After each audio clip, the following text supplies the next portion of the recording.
Welcome back students. तो आज हम पढ़ेंगे ऑन डूइंग नथिंग का last part and that is part 6।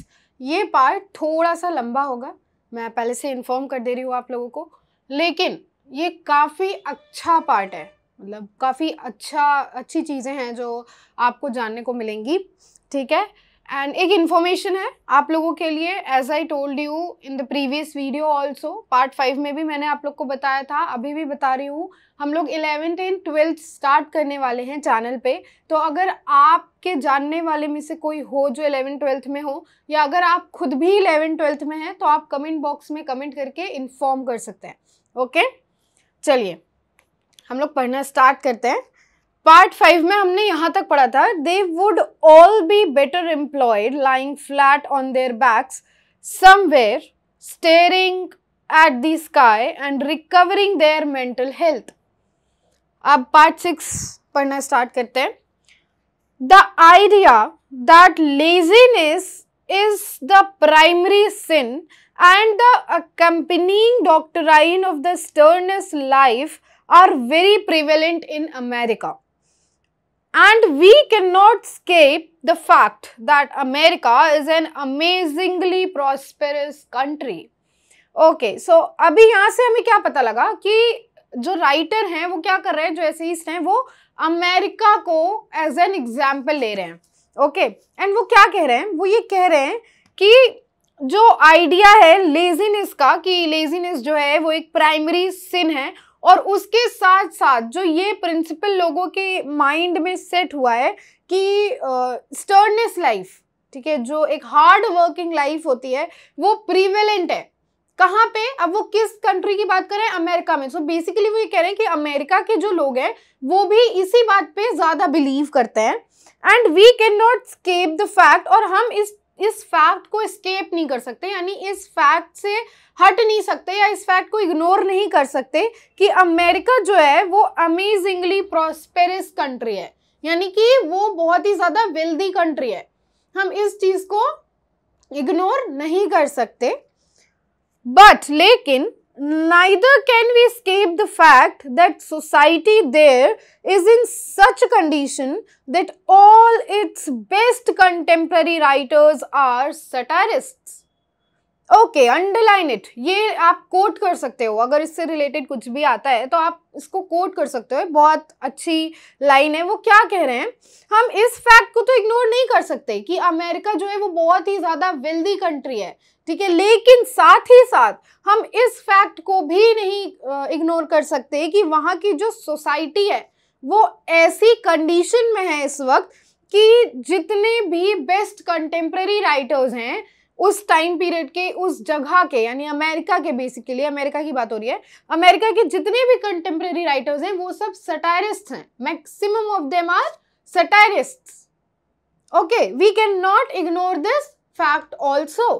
सो वहां वो यही कह रहे हैं कि ठीक है वो वेल्दी कंट्री है, सब कुछ है, बट वहां के लोग इतने ज्यादा हार्ड वर्किंग हैं, इतने ज्यादा उसी एक रूटीन में बंधे हुए हैं कि वहां के जो राइटर्स हैं वो भी सटायरिस्ट हैं, यानी वो भी सटायर करते हैं, वो भी उन चीजों को इतने एक्सट्रीम लेवल पे सपोर्ट नहीं करते हैं।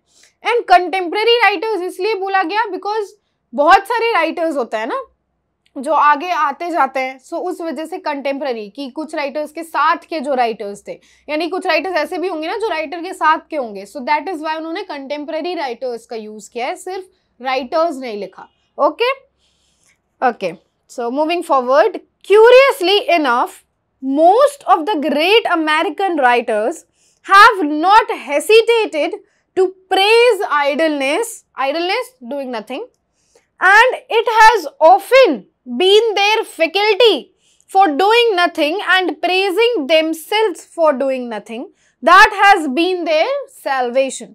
अब वो क्या बताते हैं कि ये क्यूरियस वाली बात है, ये क्यूरियोसिटी वाली बात है, क्यूरियस होने वाली बात है कि वहाँ के जो ग्रेट अमेरिकन राइटर्स हैं, ठीक है, यानी कि अमेरिका के जो बहुत ही बड़े बड़े राइटर्स हैं, उन्होंने भी हेसिटेट नहीं किया है आइडलनेस को प्रेज करने के लिए, ठीक है, यानी आइडलनेस को प्रेज करने में उन राइटर्स को भी कोई हेसिटेशन फील नहीं हुई। ये क्यूरियस करने वाली बात है अपने आप में। And it has often been their faculty, और जब बल्कि ये उनकी फैकल्टी है। फैकल्टी ना, फैकल्टी का मतलब हम लोगों को जनरली क्या पता है कि एक department, right, but faculty also means one of the natural ability जो कि एक पर्सन की बॉडी या माइंड पॉजेस करता है, उसे भी हम फैकल्टी बोलते हैं। ओके, सो यहाँ पे इस सेंस में बोल रहे हैं राइटर कि ये जो आइडलनेस है ना, ये उनकी खुद की भी हैबिट है, ये उनकी खुद की एक नेचुरल एबिलिटी है उन राइटर्स की, आइडलनेस की स्टेट में रहना। ठीक है, तो इसीलिए यहाँ पे लिखा है कि and it has often been their faculty for doing nothing, यानी कि कुछ ना करना ये उनकी एक नेचुरल एबिलिटी है माइंड की और बॉडी की, and praising themselves for doing it, और वो ये चीज करते हैं और इस चीज के लिए वो खुद को प्रेज करते हैं कि हाँ मैं ये करता हूं, जैसे कि ये कर रहे हैं। Okay, that has been their salvation, वो उनका साल्वेशन है।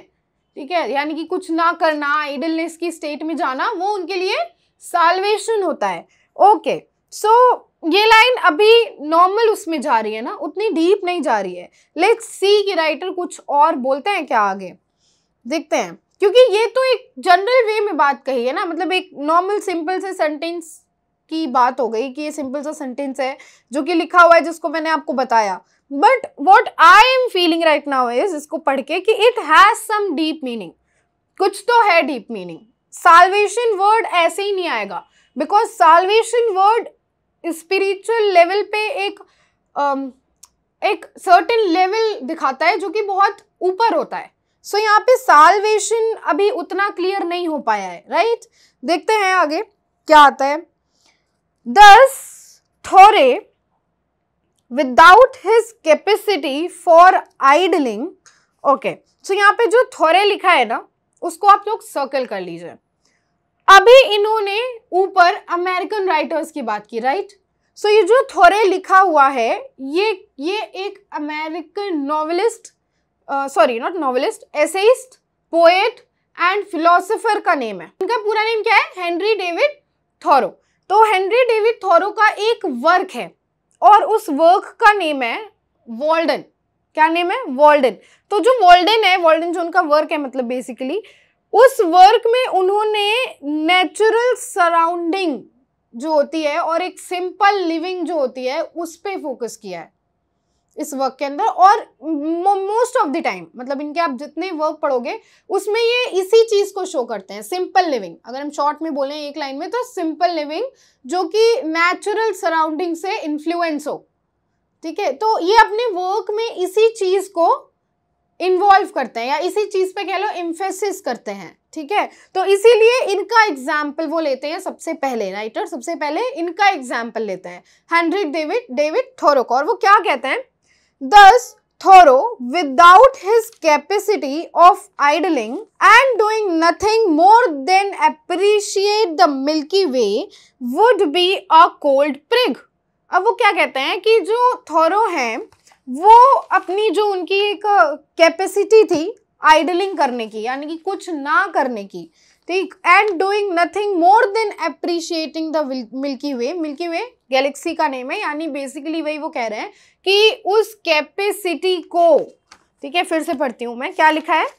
Without his capacity for idling, अगर उनके पास ये कैपेसिटी ना होती आइडलिंग करने की, या फिर जो मिल्की वे है, ठीक है, जिसको वो देखते रहते हैं, उसको अप्रिशिएट करने की कैपेसिटी ना होती, तो वो क्या होते? Would be a cold prig, तो वो वैसे ही होते जैसे कि एक कोल्ड प्रिग। कोल्ड प्रिग को अंडरलाइन करिए, ठीक है। Now what is prig?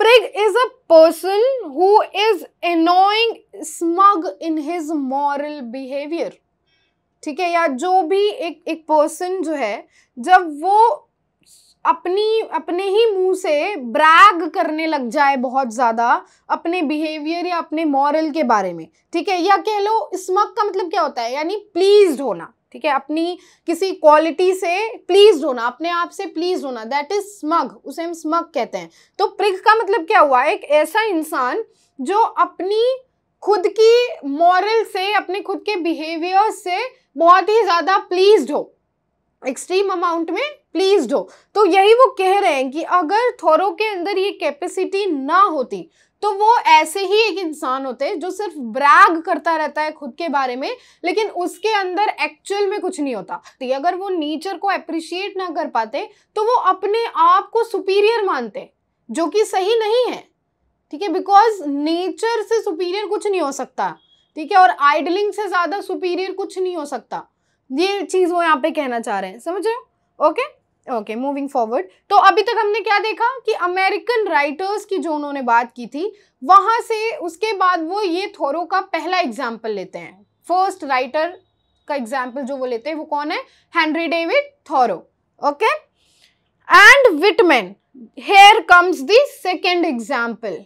Okay, Walt Whitman. Whitman को सर्कल कर लीजिए, यहाँ पे किसकी बात हो रही है? वॉल्ट विटमैन की बात हो रही है। He was also an amazing writer, अगर आपको पता हो, नाम सुना होगा इनका। तो क्या बोल रहे हैं वो? And Whitman robbed if his habit of lodging round with his hand in his pocket and his innocent delight in this pastime would be merely a large-sized ass. दो जगह अंडरलाइन करिए, इनोसेंट डिलाइट में, large sized S में, इन दो जगह को underline करिए। Okay, क्या कह रहे हैं अब वो वॉल्ट विटमैन का एग्जाम्पल लेते हैं और वो ये कहते हैं कि वॉल्ट विटमैन इतने सक्सेसफुल नहीं होते, ठीक है, इतने सक्सेसफुल नहीं होते अगर उनकी हैबिट में नहीं होता जेब में हाथ डाल करके और घूमना और ऑब्जर्व करना।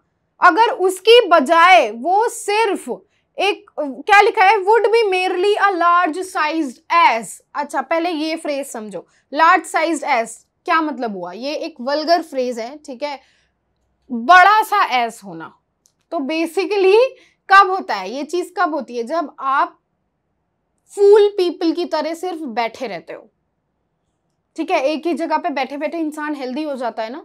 सो उसी चीज को यहाँ पे डिनोट किया गया है। बेसिकली अगर हम इन डेप्थ मीनिंग में जाएं तो वो ये कहना चाह रहे हैं कि वॉल्ट विटमैन जो है वो रॉब हो जाते हैं। रॉब कब होता है इंसान? ठीक है, हम कहते हैं ना कि अरे चोर सारा सामान ले गया, कुछ भी नहीं बचा। तो वो यही कह रहे हैं कि वॉल्ट विटमैन के अंदर अगर ये आदत नहीं होती जेब में हाथ डाल के और टहलने वाली और सोचने वाली, बेसिकली जो नॉर्मल ह्यूमन बीइंग है वो वॉक कब करता है?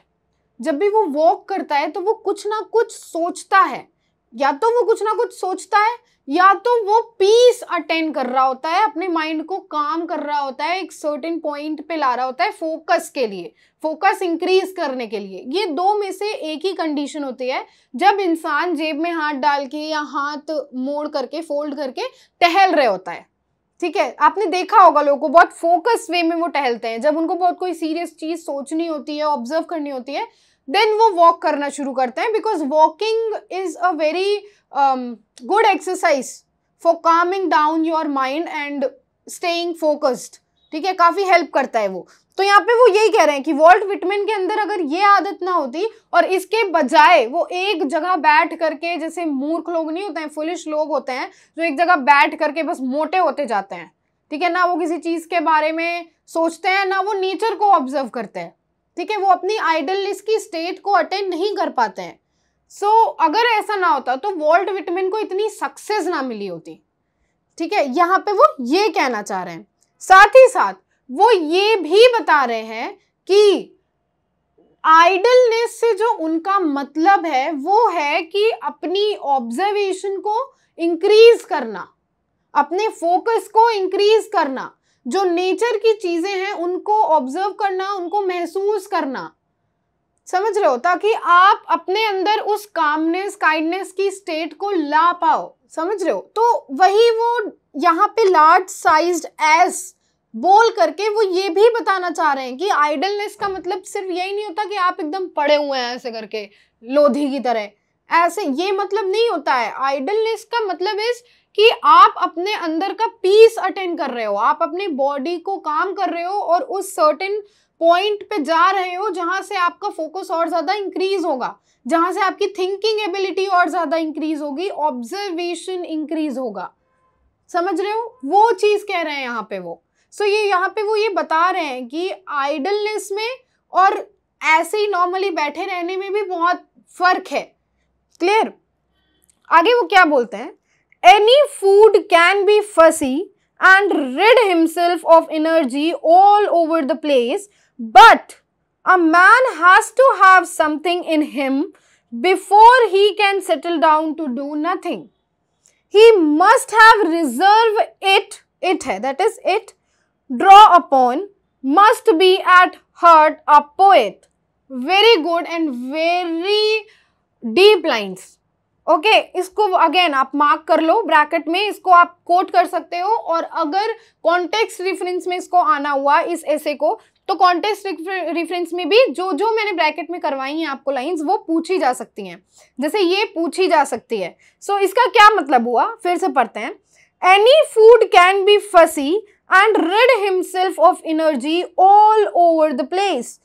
यहाँ पे वो ये कहना चाह रहे हैं कि जो इंसान खाया पिया होता है और जो इंसान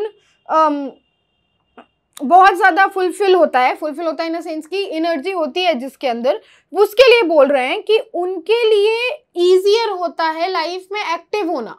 ठीक है, यानी कि एक्टिव होना लोगों के लिए आसान है। अगर आपके अंदर एनर्जी है तो आप एक्टिव रहोगे। यहाँ पे वही उन्होंने बोला है, any fool can be fussy and rid himself of energy all over the place. यानी कि कोई भी फूड, ठीक है, इसको ऐसे समझो कि जब हम भूखे होते हैं और अगर हमें कुछ भी खाने को मिल जाए तो हमें लगता है ना कि हम खा लें, फिर हम ये नहीं देखते कि ये चीज़ हमें ज़्यादा पसंद है कि जो आगे आएगी वो चीज़ हमें ज़्यादा पसंद है। हमें बस ये लगता है कि भाई मेरे सामने खाना है, खाओ, ठीक है, और फिर उसके बाद हम अपनी एनर्जी को एक न्यूट्रल लेवल पे पहुंचा पाते हैं। तो यहाँ पे वो यही कह रहे हैं कि कोई भी फूड इस चीज़ का कैपेबल है कि वो आपको एनर्जी प्रोवाइड कर सके।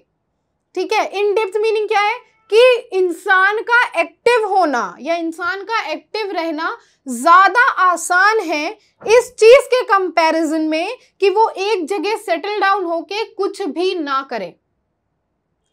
क्यों, अब वो आगे रीजन बताते हैं कि क्यों ऐसा है। Because he must have reserve it draw upon, must be at heart a poet. क्योंकि कुछ ना करने के लिए और आइडलनेस की स्टेट में जाने के लिए एक इंसान के अंदर दो क्वालिटीज होना बहुत ज्यादा जरूरी है। पहली जो मतलब क्वालिटी है वो ये कि वो अपनी एनर्जी को रिजर्व कर सके, रिजर्व करना सीख पाए। जैसे हम लोग कहते हैं ना ये बंदा हाइपर एक्टिव है, तो वो जो हाइपर एक्टिव लोग होते हैं वो आइडलनेस पे बिलीव ही नहीं करते हैं, बिल्कुल भी नहीं करते हैं। वो बस करते रहते हैं, काम करते रहते हैं, कभी ये किया कभी वो किया। उनको अपनी एनर्जी को स्टोर कैसे करना है ये नहीं पता होता। सो यहाँ पे वो वही कह रहे हैं कि किसी भी इंसान का एक्टिव होना वो ज़्यादा आसान है कोई आइडलनेस की स्टेट को अटेन कर पाए इसके कंपैरिजन में। क्योंकि आइडलनेस की स्टेट को अटेन करने के लिए और कुछ ना करने के लिए भी इंसान के अंदर दो क्वालिटीज होनी चाहिए। पहला कि वो अपनी एनर्जी को रिजर्व कर सके, स्टोर कर सके उस टाइम के लिए जिस टाइम उस एनर्जी की उसको सबसे ज्यादा नीड हो। यहाँ पे जो रिजर्व इट आया है ना, इट यहाँ पे एनर्जी को डिनोट कर रहा है। क्लियर? आगे वो क्या कहते हैं, must be at heart a poet. और दूसरी क्वालिटी जो उन्होंने बताई वो ये कि बाय हार्ट वो एक पोएट होना चाहिए। ही और she should be like a poet. ठीक है, तो यहाँ पे पोएट से क्या मतलब है कि उसकी जो इमेजिनेटिव पावर है ना वो स्ट्रांग होनी चाहिए। ठीक है, उसकी जो ऑब्जर्वेशन स्किल है उसके अंदर वो होनी चाहिए। जिस इंसान के अंदर इमेजिनेटिव पावर स्ट्रांग होगी, ऑब्जर्वेशन होगा, थिंकिंग लेवल होगा, वही आइडलनेस की स्टेट में जा पाएगा। ठीक है, क्योंकि पोएट क्या होते हैं, पोएट्स ऐसे ही होते हैं। ठीक है, जैसे अभी हेनरी डेविड का एग्जाम्पल लिया उन्होंने फर्स्ट ऑफ ऑल, तो जो हेनरी डेविड का उन्होंने एग्जाम्पल लिया वो क्या थे, वो नेचुरलिस्ट भी थे। तो नेचुरलिस्ट होने का मतलब क्या हुआ कि नेचर को ऑब्जर्व करना, और वो इंसान तभी कर पाएगा जब वो अंदर से काम हो। ठीक है, जब वो अंदर से इमेजिनेटिव पावर हो उसके अंदर, राइट। सो यहाँ पे वही कह रहे हैं कि ये दो क्वालिटी जो इंसान पॉजेस कर पाएगा वही आइडलनेस की स्टेट में जा सकता है और डूइंग नथिंग यानी कुछ नहीं कर सकता है। अदरवाइज एक्टिव रहना ये तो सभी कोई कर लेगा, ये तो हर इंसान कर सकता है। समझ रहे हो, यहाँ पे वो मतलब था। और एक चीज जो यहाँ से वो डिनोट करना चाह रहे हैं, ये मेरा पर्सनल एनालिसिस है कि जो एक्टिवनेस है वो कहीं ना कहीं ये शो कर रहे हैं कि जो जो मतलब इन्होंने 2 क्वालिटीज बताई, अगर हम उस पे और डीपली एनालिसिस करें या और डीपली ऑब्जर्व करें तो हमें ये पता लग रहा है कि जो राइटर हैं वो कहीं ना कहीं ये भी कहना चाह रहे हैं कि जो इंसान एक्टिवनेस पे होता है, एक्टिव स्टेट पे होता है, जिसके अंदर एक्टिवनेस होती है, वो इंसान कहीं ना कहीं सेल्फिशनेस और मीननेस की ओर बढ़ता है आफ्टर सर्टेन लेवल। ठीक है, आफ्टर सर्टेन टाइम वो इंसान सेल्फिशनेस और मीननेस की तरफ बढ़ता है। जो इंसान हर वक्त एक्टिव रहते हैं उनके लिए ये है। ठीक है, उनके अंदर सिंपैथी और काइंडनेस की कोई जगह नहीं होती। लेकिन जो इंसान आइडलनेस पे बिलीव करता है और आइडलनेस की स्टेट को कभी कभी अटेन करता है, उस इंसान के अंदर आपको काइंडनेस और सिंपैथी देखने को मिलेगी। ये आपको कहीं मिलेगा नहीं, ये मतलब मैंने खुद ऑब्जर्व किया and I have read many of the articles, तो आई केम टू नो कि ये चीज़ है कि वो यहाँ से ये भी शो करना चाह रहे हैं। 2 क्वालिटीज उन्होंने जो बताई हैं उससे वो इस चीज़ को भी कहीं ना कहीं शो करना चाह रहे हैं writer. Okay, Wordsworth, to whom we go when most other poets fail us, knew the value of doing nothing.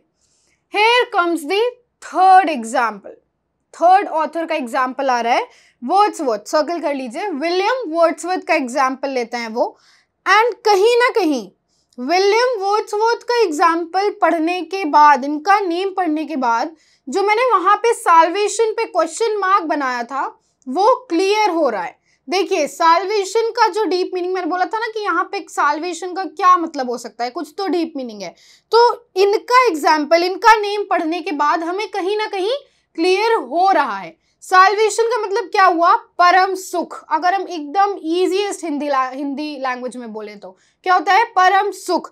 तो अगर हम विलियम वर्ड्सवर्थ का नेम पढ़ते हैं तो William Wordsworth was the naturalist, और वो इतने अच्छे नेचुरल पोएट थे, वो नेचर पे ही लिखते थे और बहुत ही कीन ऑब्जर्वेशन था उनका नेचर पे। तो कहीं ना कहीं वो जो साल्वेशन वर्ड है वो उसका सिग्निफिकेंस यहाँ पे हमें मिल रहा है देखने को। वो सिग्निफाई यहाँ से हो रहा है कि वहां पे साल्वेशन का यूज करने का मतलब क्या हुआ कि वो एक आइडलनेस जो है वो एक साल्वेशन की स्टेट है पोएट्स के लिए, राइटर्स के लिए। क्यों?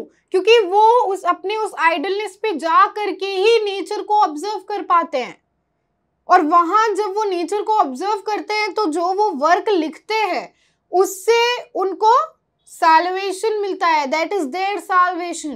क्लियर हो रहा है? सो वहां पे साल्वेशन वर्ड इसीलिए आया था। ओके, आगे पढ़ते हैं। Nobody, you may say, could do it better, and you may discover in his work the best account of the matter. वही चीज जो मैंने बोली कि वर्ड्सवर्थ से ज्यादा अच्छा नेचुरल पोएट आज तक कोई हुआ ही नहीं। उन्होंने बहुत अच्छी पोएम लिखी हैं। तो यहाँ पे वो यही कह रहे हैं कि नोबडी, कोई भी ऐसा नहीं है, आप ये कह सकते हैं कि कोई भी ऐसा नहीं है जो उनके अलावा इस मैटर पे, आइडलनेस और जो नेचुरलिज्म है, जो नेचुरलिस्ट है, इस मैटर पे कोई और अच्छा, उनसे अच्छा लिख सके कोई भी वर्क, ऐसा कोई भी नहीं है, आप ये कह सकते हैं। यहाँ पे वो यही कह रहे हैं। और ये चीज आप कहाँ देख सकते हो? ये चीज आप उनके वर्क्स में देख सकते हो। उनके वर्क को दूसरे नेचुरलिस्ट पोएट जो हैं उसके साथ कंपेयर करके आप इस चीज को डिस्कवर कर सकते हो, ये कह रहे हैं वो। ओके, आगे क्या बोलते हैं वो? He lived long enough to retract most of his youthful opinions, but I do not think that he ever went back on his youthful notion that a man could have no healthier and more spiritualizing employment than idling about and staring at nature. वो staring है, okay, not starting, staring at nature. So क्या बोल रहे हैं अब वो? देखो क्या होता है, इसको एज एन एग्जाम्पल से समझो आप लोग। जब हम अपने यूथ में होते हैं तो कुछ सर्टेन चीज़ें ऐसी होती हैं जिनको लेके हमारा कुछ ओपिनियन होता है, बट हम जब अपने यूथ की उस एज से आगे बढ़ते हैं और हमें और एक्सपीरियंस होता है तो उसी सेम पर्टिकुलर चीज़ को लेकर के आपके ओपिनियन बदलते हैं, राइट? कुछ चीजों के बदलते हैं, कुछ चीजों के सेम रहते हैं। सो यहाँ पे वो वही कह रहे हैं, एसेइस्ट जो है हमारे, वो विलियम वर्ड्सवर्थ के लिए यही कह रहे हैं कि मैं ये मानता हूं कि वो इतना तो लिव लॉन्ग, ठीक है, ही लिव्ड लॉन्ग इनफ, यानी वो इतना तो जिए कि वो अपने यूथफुल ओपिनियंस के जो उनका यूथफुल ओपिनियन थे, जो यूथ के टाइम पे उनके जो भी नोशंस रहे, ओपिनियंस रहे हैं, वो उनको वापस से सोच सकें, वो उनके बारे में वापस से सोच सकें और वापस से एनालिसिस करके उनके बारे में न्यू थॉट्स बना सकें, न्यू ओपिनियंस बना सकें। लेकिन मैं ये मानता हूं कि वो इतना जिंदा नहीं रहे कि वो इस चीज को डिनाई कर सके। किस चीज को? वो इस चीज को डिनाई कर सके कि आइडलनेस से ज्यादा हेल्दियर और स्पिरिचुअल एम्प्लॉयमेंट कोई और है।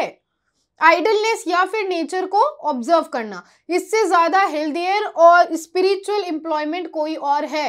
यानी वो क्या कहना चाह रहे हैं बेसिकली कि विलियम वर्ड्सवर्थ भी इस चीज को डिनाई नहीं कर सकते, या हम कितना भी जी लें, हम इस चीज को डिनाई नहीं कर सकते कि आइडलनेस और नेचर को ऑब्जर्व करने से ज्यादा स्पिरिचुअल और हेल्दियर कुछ भी है। ठीक है, यहां से वो ये कहना चाह रहे हैं।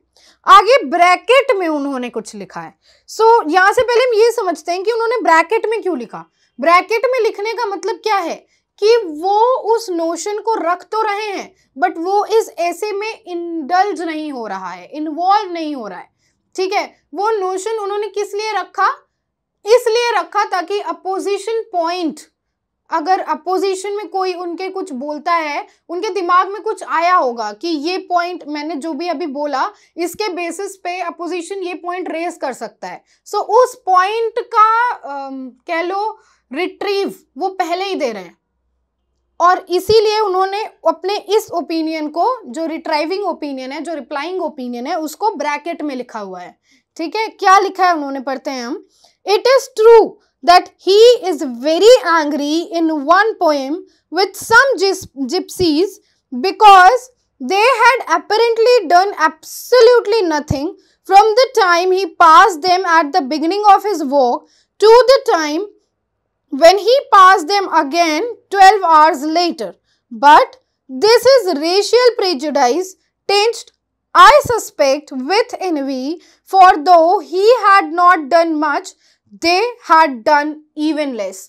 Okay, समझते हैं वो क्या बोल रहे हैं अब, कि हाँ ये बात सच है कि जो पोएट हैं, यानी जो विलियम वर्ड्सवर्थ हैं, वो अपनी एक पोएम में जिप्सीज से बहुत ज़्यादा नाराज़ हो गए थे। उनकी एक पोएम है, विलियम वर्ड्सवर्थ की एक पोएम है जिप्सीज, तो उसका शॉर्ट डिस्क्रिप्शन उन्होंने दिया है और उन्होंने ये बताया है कि हाँ ये सच है कि उस पोएम में वो जिप्सीज से बहुत ज़्यादा नाराज़ हो गए थे, क्योंकि उन्होंने जब वो वॉक करना उन्होंने शुरू किया था तो उन्होंने देखा था कि जिप्सीज जो है वो कुछ नहीं कर रहे हैं। लेकिन जब 12 आवर्स बाद जब वो वापस उसी जगह पे आते हैं वॉक करते करते, तब भी वो उनको वैसा ही पाते हैं जैसा वो उनको छोड़ करके गए थे। जितने भी लोग हैं वो क्या कर रहे हैं, वो कुछ भी नहीं कर रहे हैं, वो फूल्स की तरह बैठे हुए हैं। जिप्सीज का मतलब भी बेसिकली यही होता है, अगर आप गूगल करके देखोगे तो। ठीक है, यानी जितने भी लोग वहां पे हैं वो बस ऐसे ही बैठे हुए हैं, ना वो नेचर को ऑब्जर्व कर रहे हैं, ना वो कुछ कर रहे हैं। ठीक है, तो इस वजह से वो बहुत ज्यादा गुस्सा हो गए थे और उन्होंने ये लिखा था कि ये लोग क्या कर रहे हैं। ठीक है, उन्होंने क्वेश्चन मार्क किया था। ठीक है, तो यहाँ पे क्या शो हो रहा है, यहाँ पे कुछ सर्टेन चीजें शो हो रही हैं, अभी मैं आप लोग को बताऊंगी, आगे पढ़ते हैं पहले। But this is racial prejudice tinged, I suspect with envy, for though he had not done much, they had been done even less. Okay, so यहाँ पे वो कह रहे हैं कि लेकिन ये जो बात उन्होंने बोली थी ना, ये जो गुस्सा उनका था, ये एक रेशियल प्रेजुडाइज था। ठीक है, यानी ये एक डिस्क्रिमिनेशन को शो कर रहा था। क्यों, अभी आगे और समझाऊंगी मैं। और वो क्या बोलते हैं, आई सस्पेक्ट, यानी मैं जितना समझ पा रहा हूँ ये इसलिए हुआ क्योंकि उनको इस चीज से गुस्सा आया कि वो तो चलो कुछ नहीं कर रहे हैं, लेकिन जो लोग बैठे हुए हैं वो और भी ज्यादा फुलिश की तरह बैठे हुए हैं, वो और भी ज्यादा कुछ नहीं कर रहे हैं। देखो ये समझ में नहीं आ रहा होगा, ऊपर मैंने जब लार्ज साइज्ड एस बताया था तो मैंने बताया था ना कि जो इंसान आइडलनेस की स्टेट पे जाता है उसके पास भी दो क्वालिटीज होती है। ठीक है, वो भी जो इंसान आइडलनेस की स्टेट पे होता है वो भी एक सर्टेन पीस को अटेंड कर रहा होता है, बट देयर आर सम जो सिर्फ खा के मोटे हो रहे होते हैं, मतलब जो कुछ भी नहीं कर रहे होते हैं, they are not even going to that level, they are not even absorbing that focus, right. So वो चीज, तो यहाँ पे वो वही कह रहे हैं कि मैं तो चलो टहल रहा था, नेचर को ऑब्जर्व कर रहा था, सब कुछ कर रहा था, बट वो लोग तो ये भी नहीं कर रहे थे।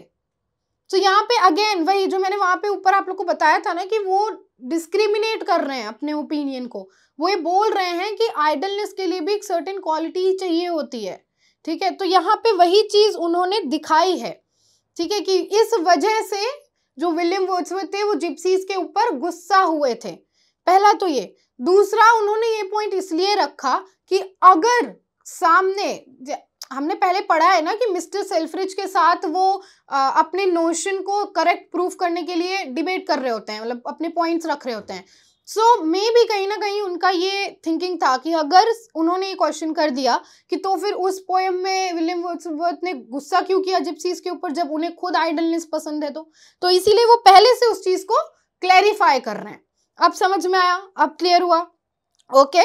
सो यहाँ पे बेसिकली यही लिखा हुआ है, ठीक है, कि विलियम वर्ड्सवर्थ को भी ये समझते थे कि आइडलनेस क्या है basically, and idleness is a quality, because वो वही कर सकता है जिसके अंदर वो जो दो क्वालिटीज जो इन्होंने बताई वो हों, ठीक है। सो इसीलिए यही सब, इन्हीं सब बेसिस पे वो कहते हैं कि आइडलनेस जो है वो सिन नहीं है, ये गलत सोचते हैं लोग, ठीक है। आगे पढ़ते हैं वो क्या बोल रहे हैं। If he were alive today, अगर वो अभी जिंदा होते William Wordsworth, I have no doubt, I writer ऐसे ही खुद को कह रहा है कि मुझे ये डाउट बिल्कुल भी नहीं था, I have no doubt he would preach his doctrine more frequently. मैं इस बात पे शक कर नहीं सकता, या कह लो कि मैं इस बात को दावे के साथ कह रहा हूं कि अगर वो आज जिंदा होते तो जो इनका ये डॉक्ट्राइन था आइडलनेस को लेकर के, वो इसको और ज्यादा प्रीच करते और ज्यादा लिखते इसके बारे में, ठीक है। प्रीच करते यानी मानते, ठीक है, और ज्यादा स्ट्रॉन्ग ओपिनियटेड होते इस चीज के बारे में। Doctrine more frequently and more frequently then ever, मतलब वही बार बार वो करते रहते पहले की अपेक्षा से ज्यादा ही। And he would probably attack mister Selfridge, और प्रोबेबली वो अपने वर्क से उनको उनके बारे में लिखते हैं as I told you before, और उन वर्क से वो मिस्टर सेल्फ्रिज को अटैक करते एंड डिफेंड अस, और हम लोगों को डिफेंड करते in a series of capital sonnets, एक कैपिटल सोनेट की सीरीज लिख करके। ब्रैकेट में कुछ लिखा हुआ है, अगेन ब्रैकेट जैसा मैंने पहले बताया था, ब्रैकेट यहाँ पे भी उसी सेंस में यूज हुआ है। क्या लिखा है ब्रैकेट में, beginning last week they loitered on a love wide moor, यानी कि जो आगे जिस सोनेट की बात वो कर रहे हैं उस सोनेट की शुरुआत कैसे होती, यानी उस वर्क की शुरुआत कैसे होती, इस लाइन से होती, last week they loitered on a love wide moor. अगर आपको याद हो पार्ट 1 में जब हमने फर्स्ट पैरा पढ़ाया था तो हमने बोला था कि ये ऐसे 3 पार्ट में डिवाइड है और काफी ज्यादा कनेक्टेड है। हियर अगेन प्रूव हुआ ये चीज कैसे, जो फर्स्ट स्टार्टिंग पार्ट था और जो फर्स्ट सेकेंड पैराग्राफ था उसमें उन्होंने मूर का डिस्क्रिप्शन दिया है और उन्होंने ये बताया है कि मूर किस तरीके से अच्छा है, ये किस तरीके से वो लैंड इतनी अच्छी है आइडलनेस की स्टेट पे जाने के लिए, ठीक है। तो यहाँ पे वो वही कह रहे हैं, लॉइटर्ड वर्ड तभी आया था अगर आप लोग को याद हो और आप लोग ने पढ़ा हो तो, अगर नहीं पढ़ा है तो पार्ट 1 से 5 तक की लिंक जो है आपको डिस्क्रिप्शन में मिल जाएगी, पहले उसे पढ़ के आइए तब आप और अच्छे से समझ पाएंगे, ओके। सो वो वही कह रहे हैं कि जो इस वर्क की बिगिनिंग होती वो इसी लाइन से होती, last week they loitered on a love wide moor, love word इसीलिए आया है, ठीक है। आगे क्या कहते हैं वो, in a series of capital sonnets, और वो जो उनकी सीरीज होती वो सोनेट कैपिटल सोनेट की होती। नाउ 2 मोर थिंग जिस पे हमें ध्यान देना चाहिए, सोनेट क्या डिनोट करती है, सोनेट बेसिकली सैडनेस मोर्नफुलनेस को डिनोट करती है ना, तो ये तो आइडलनेस तो उनके लिए अच्छी चीज है, तो वो सोनेट क्यों लिखते हैं, पोएट पोएम भी तो मेंशन कर सकता था ना राइटर, एसेइस्ट, तो यहाँ पे उन्होंने सोनेट ही क्यों लिखा, बिकॉज वो जो वर्क वो लिखेंगे वो उस सैडनेस को डिनोट कर रहा होगा कि आइडलनेस इतनी अच्छी चीज है और स्टिल लोग उसको एज अ सिन मानते हैं। तो उस चीज से जो उनको मोर्नफुलनेस फील होगी वो उस मोर्नफुलनेस को, उस चीज को लिखेंगे। एंड दैट इज वाई यहाँ पे सोनेट फॉर्म ऑफ पोएम को लिखा है एसेस ने। आगे उसके सोनेट के लिए एक एडजेक्टिव यूज हुआ है दैट इज कैपिटल। क्यों? सोनेट भी तो लिख सकते थे सिर्फ, कैपिटल का क्या मतलब हुआ यूज करने का? ओके, सो कैपिटल का मतलब जनरली हम क्या समझते हैं? कैपिटल लेटर, ठीक है। लेकिन यहाँ पे जिस सेंस में कैपिटल यूज हुआ है, बेसिकली कैपिटल क्या होती है? कैपिटल एक जगह को भी हम बोलते हैं जो कि किसी पर्टिकुलर चीज के लिए जानी जाती हो, ठीक है, जो कि किसी पर्टिकुलर चीज के लिए जानी जाती हो। जैसे Kolhapur is widely known for Kolhapuri slippers, ठीक है। जैसे कन्नौज क्या है? इत्र के लिए बहुत फेमस है। तो इत्र का कैपिटल अगर यूपी में कहा जाए तो किसको कहा जाएगा? कन्नौज सिटी को, राइट। सो यहाँ पे कैपिटल उस सेंस में यूज हुआ है, यानी कि वो जो पर्टिकुलर सोनेट होगी, सोनेट क्यों यूज हुआ मैंने आपको बताया। फिर कैपिटल क्यों यूज हुआ है उस सोनेट की एडजेक्टिव के लिए, यानी कि जो पर्टिकुलर सोनेट होगी वो इसी मूर के बारे में डिस्क्राइब करेगी कि इतना आइडलनेस को वहां पे अटेन कर सकते हैं। वो मूर जो है वो इतनी अच्छी जगह है एंड स्टिल लोग उसको एज अ सिन मानते हैं, वहां पे जा करके आइडलनेस को अटेन करने को सिन मानते हैं। अभी क्लियर हुआ? ओके, आगे पढ़ते हैं। Which would not by the way attract the slightest attention, जो कि हाँ हमें पता है कि जिसको लिखने के बाद भी लोगों के दिमाग में घुसेगा नहीं कि क्या है आइडलनेस, ठीक है। तभी उन्होंने क्या लिखा है? स्लाइटेस्ट अटेंशन, यानी उसको जो है बहुत थोड़ी सी ही अटेंशन मिलेगी जबकि उसको ज्यादा अटेंशन मिलनी चाहिए, ठीक। लेकिन वो तभी कह रहे हैं कि लेकिन उसके बावजूद अगर विलियम वर्ड्सवर्थ होते तो वो इसके बारे में लिखते जरूर। He would tell us that the whole world would be better off if it spent every possible moment it could. वो हमें बताते हैं कि पूरी दुनिया जो है वो और ज्यादा अच्छी जगह होती और ज्यादा बढ़ती अगर हम सब थोड़ा सा कुछ मोमेंट स्पेंड कर पाते इस तरीके से आइडलनेस की स्टेट पे जा करके। These next 10 years, आगे आने वाले जो 10 साल थे या अभी से लेकर के जो आगे के 10 साल हैं, these next 10 years यानी कि अभी से लेकर के जो आगे के 10 साल हैं, lying flat on its back on a moor doing nothing, यानी अभी से लेकर के आगे के जो 10 साल हैं अगर उनमें हम कुछ वक्त के लिए सिर्फ मूर पे लेटते बिना कुछ किए आइडलनेस की उस लेवल को अटेन कर पाते तो ये दुनिया और ज्यादा डेवलप्ड होती। आगे वो क्या कह रहे हैं? And he would be right, और वो इस चीज के पे जो भी लिखते या वो ये चीज जब वो मेंशन करते तो वो सही होते, ओके। सो यहां तक था हमारा on doing nothing. This was the last part and ये थर्ड सेक्शन था। ये जो अमेरिका से जहां तक मैंने बताया था ना स्टार्टिंग में कि 3 सेक्शन में डिवाइड होगा, तो ये जो था ये थर्ड सेक्शन था जहां पे वो अमेरिका एज अ कंट्री में अगर लिया जाए तो अमेरिका का एग्जाम्पल लेते हैं और कुछ ऑथर्स, नेचुरलिस्ट ऑथर्स का एग्जाम्पल लेते हैं अपने पॉइंट को और सॉलिड तरीके से प्रूव करने के लिए। तो फर्स्ट सेक्शन में हमने क्या देखा कि उन्होंने मूर और आइडलनेस को डिस्क्राइब किया कि ये सब होता क्या है। सेकेंड सेक्शन में जब हम गए तो उन्होंने एक्टिव पीपल को एग्जाम्पल लेकर के एज एन एक्टिव पीपल किसका एग्जाम्पल लिया? मिस्टर गॉडॉट सेल्फ्रिज का, ठीक है। उनका एग्जाम्पल लेकर के उन्होंने एक्टिव पीपल और आइडलनेस को वो लोग क्यों नहीं मानते उस पर डिबेट हुई उनकी, ठीक है। ये पूरा था सेकेंड सेक्शन। थर्ड सेक्शन इस ऐसे का जो था उसमें हमने क्या देखा कि वो कंट्री, अमेरिका कंट्री को एज एन एग्जाम्पल लेते हैं बिकॉज वो काफ़ी वेल्दी है और वहाँ पे लोग काफ़ी ज़्यादा वर्क करते हैं। दूसरा कौन सी चीज़ का एग्जाम्पल लिया है उन्होंने पोएट्स का एग्जाम्पल लिया है, नेचुरलिस्ट पोएट का एग्जाम्पल लिया है अपने पॉइंट को और अच्छे से प्रूव करने के लिए।